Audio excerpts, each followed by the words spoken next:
Hi everyone, my name's Abby and I'm a senior at the high school. I hope everyone is staying safe and healthy. For my story time, I'm going to read Horton Hears the Who by Dr. Seuss.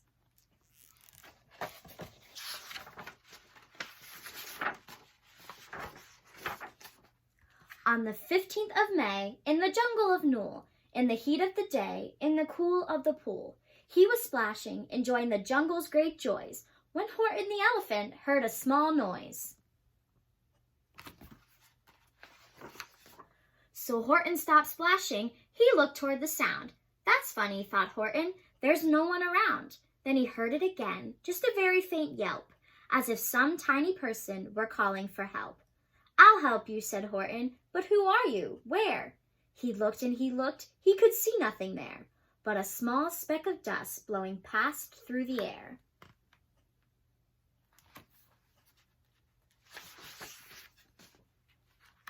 I say, murmured Horton, I've never heard tell of a small speck of dust that is able to yell. So you know what I think? Why, I think that there must be someone on top of that small speck of dust. Some sort of a creature of a very small size, too small to be seen by an elephant's eyes. Some poor little person who's shaking with fear that he'll blow in the pool. He has no way to steer. I'll just have to save him, because after all, a person's a person, no matter how small.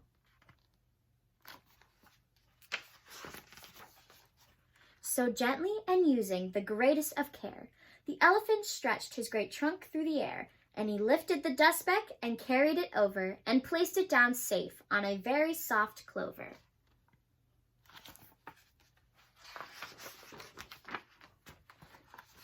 Humph, humphed a voice. 'Twas a sour kangaroo, and the young kangaroo in her pouch said, Humph too.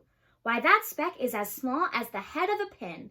A person on that? Why, there never has been.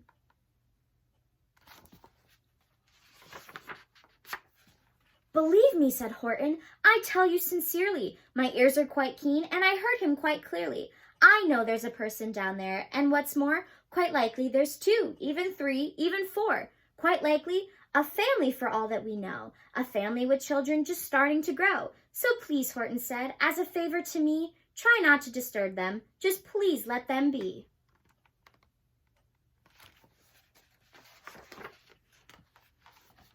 I think you're a fool, laughed the sour kangaroo, and the young kangaroo in her pouch said, Me too. You're the biggest blamed fool in the jungle of Nool. And the kangaroos plunged in the cool of the pool. What terrible splashing, the elephant frowned. I can't let my very small persons get drowned. I've got to protect them. I'm bigger than they. So he plucked up the clover and hustled away.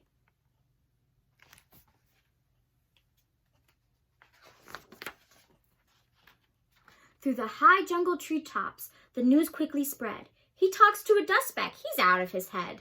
Just look at him walk with that speck on that flower. And Horton walked, worrying, almost an hour. Should I put the speck down? Horton thought with alarm. If I do, these small persons may come to great harm. I can't put it down, and I won't. After all, a person's a person, no matter how small.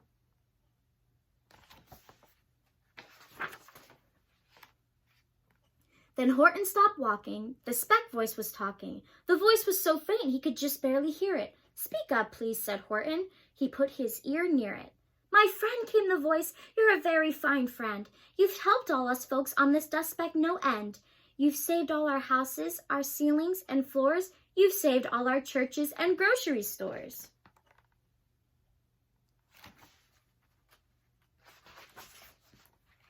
You mean, Horton gasped, you have buildings there too? Oh yes, piped the voice, we most certainly do.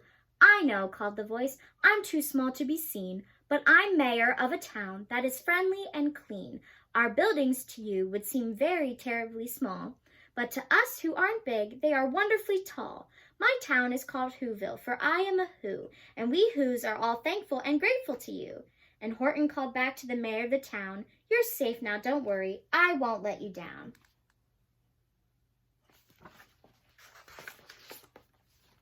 But just as he spoke to the mayor of the speck, 3 big jungle monkeys climbed up Horton's neck. The Wickersham brothers came shouting, What rot! This elephant's talking to who's who are not. They There aren't any who's, and they don't have a mayor, and we're going to stop all this nonsense. So there.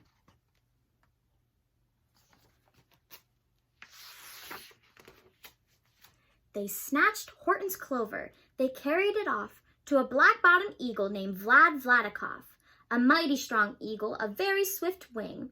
And they said, "Will you kindly get rid of this thing?" And before the poor elephant even could speak, that eagle flew off with the flower in his beak.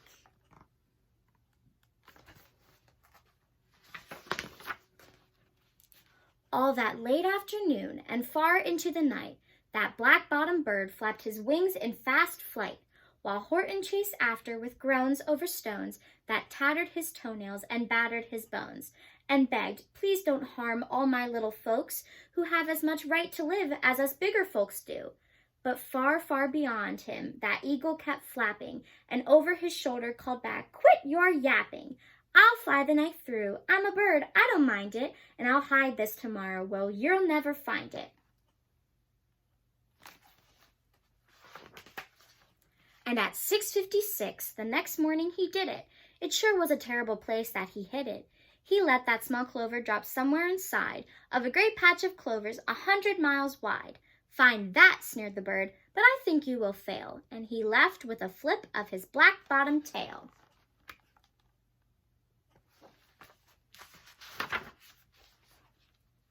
"I'll find it," cried Horton. "I'll find it or bust. I shall found my friends on my small speck of dust." And clover by clover by clover with care, he picked up and searched them and called, "Are you there?"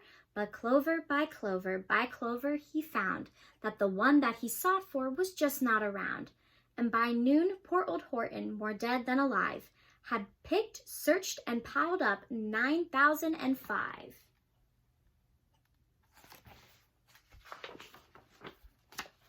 Then on through the afternoon, hour after hour, till he found them at last on the 3,000,000th flower. "My friends," cried the elephant, "tell me, do tell, are you safe, are you sound, are you whole, are you well?"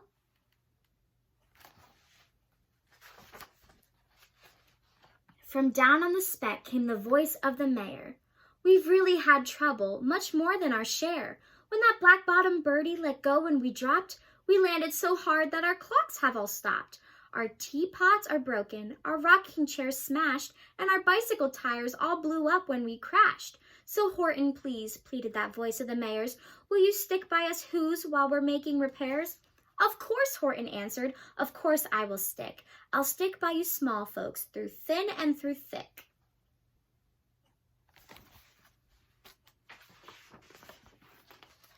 "Humph, humphed a voice. For almost 2 days you've run wild and insisted on chatting with persons who never existed. Such carryings on in our peaceable jungle. We've had quite enough of your bellowing bungle. And I'm here to state," snapped the big kangaroo, "that your silly, nonsensical game is all through." And the young kangaroo in her pouch said, "Me too."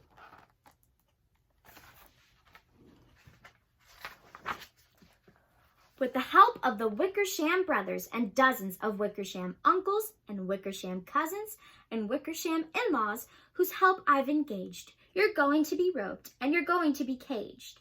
And as for your dust speck, that we shall boil in a hot steaming kettle of bezelnut oil. "Boil it," gasped Horton. "Oh, that you can't do. It's all full of persons. They'll prove it to you."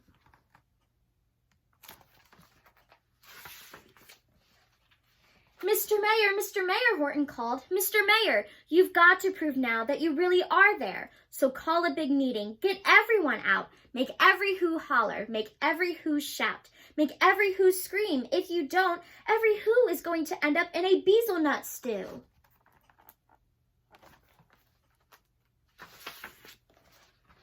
And down on the dust speck, the scared little mayor quick called a big meeting in Whoville Town Square.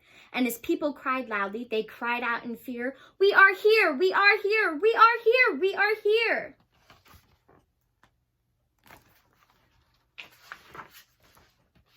The elephant smiled. "That was clear as a bell. You kangaroos surely heard that very well."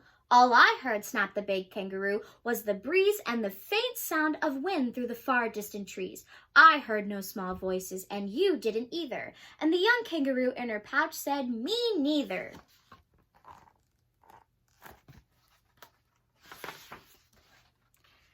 Grab him, they shouted, and cage the big dope. Lasso his stomach with 10 miles of rope. Tie the knots tight so he'll never shake loose. Then dunk that dumb speck in the bezelnut juice.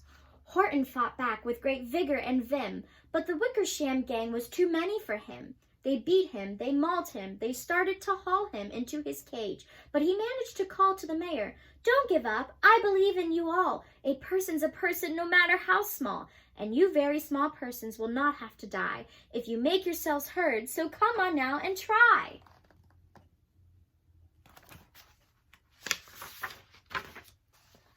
The mayor grabbed a tom-tom. He started to smack it, and all over Whoville they whooped up a racket. They rattled tin kettles, they beat on brass pans, on garbage pail tops and old cranberry cans.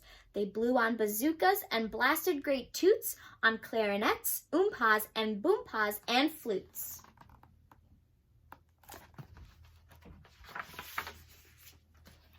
Great gusts of loud racket rang high through the air. They rattled and shook the whole sky, and the mayor called up through the howling mad hullabulla, "Hey, Horton, how's this? Is our sound coming through?" And Horton called back, "I can hear you just fine, but the kangaroo's ears aren't as strong quite as mine. They don't hear a thing. Are you sure all your boys are doing their best? Are they all making noise? Are you sure every who down in Whoville is working? Quick, look through your town. Is there anyone shirking?"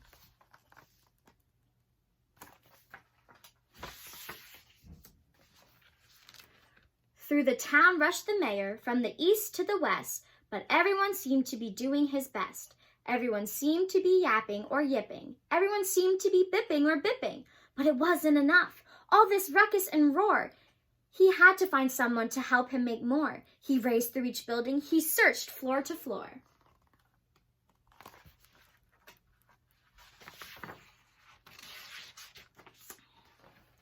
And just as he felt he was getting nowhere and almost about to give up in despair, he suddenly burst through a door, and that mayor discovered one shirker quite hidden away in the Fairfax Apartments, apartment 12J. A very small shirker named Jojo was standing, just standing, and bouncing a yo-yo, not making a sound, not a yip, not a chirp.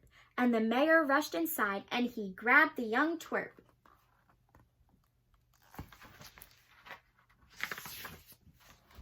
And he climbed with the lad up the Eiffelberg Tower. "This," cried the mayor, "is your town's darkest hour. The time for all who have blood that is red, to come to the aid of their country," he said. "We've got to make noises in greater amounts, so open your mouth, lad, for every voice counts." Thus he spoke as he climbed. When they got to the top, the lad cleared his throat, and he shouted out, "Yop!"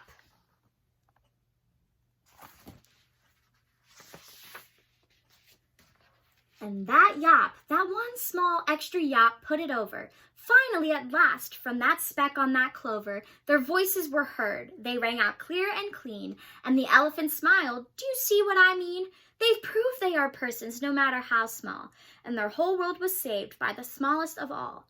"How true, yes, how true," said the big kangaroo. "And from now on, you know what I'm planning to do? From now on, I'm going to protect them with you." And the young kangaroo in her pouch said,